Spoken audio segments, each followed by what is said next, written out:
The gentleman from the 26th District to move adoption of the resolution. Mr. Speaker, I move adoption of House Resolution 4655. It's moved and second we adopt a resolution 4655. Remarks, Representative Seaquist. Thank you, Mr. Speaker. In the lifetime of every one of us on this floor, no matter how old or young, the role of the National Guard in our state and our nation has changed.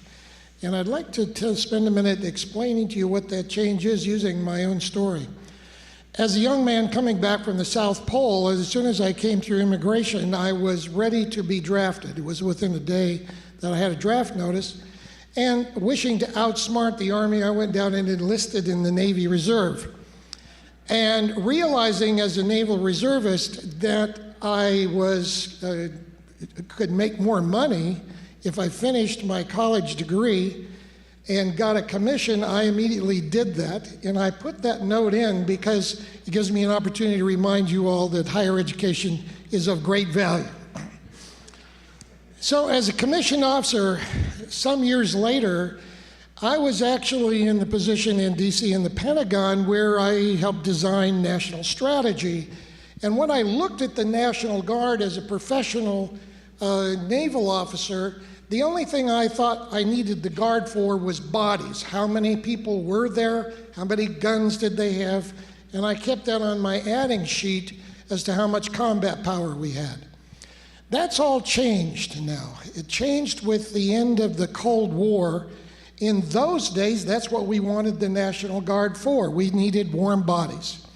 The professional military would get there first, do the main fighting, and we were pleased to have these soldiers show up to help us on the second or third day. What's changed, and you could see it when our National Guard deployed to Iraq a couple of years ago. We deployed to Iraq a brigade combat team that was full of fighting power. First line, they were as good as any Army unit in the world. But what they brought was something extra. They brought state patrolmen, cops, firefighters, teachers, plumbers, and electricians. And when they deployed with rifles into Iraqi villages, it was the village organization that they were actually able to address. And that takes us back to where we actually started as a country.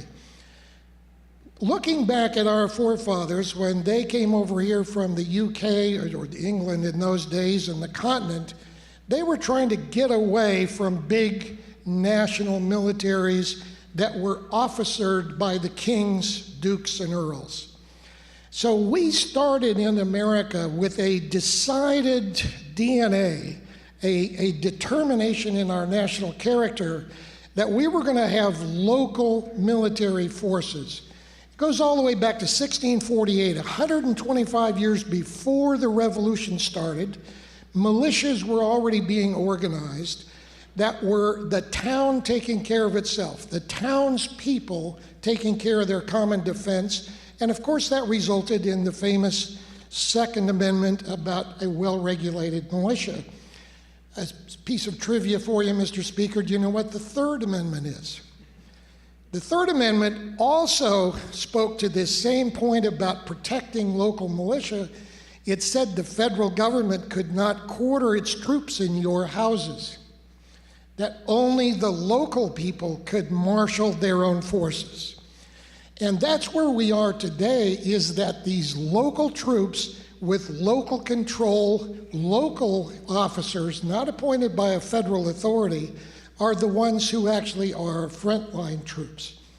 So here's a way to think about that. When you go to your next Veterans Day celebration, I'm sure you've had this experience, Mr. Speaker, we do up in Kitsap County, the Navy League organizes the state's biggest Veterans Day affair every fall.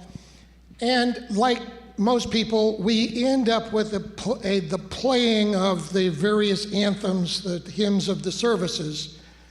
And they are played in the order in which those services they claim that they were started.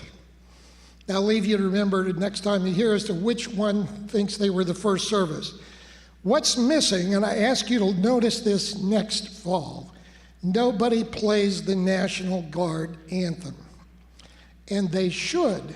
What we need to do is ask these veterans assemblies to go back and remember that we had militias 150 years before the revolution, and that today they are our frontline troops. So I look forward to voting for this resolution. Thank you, Mr. Speaker.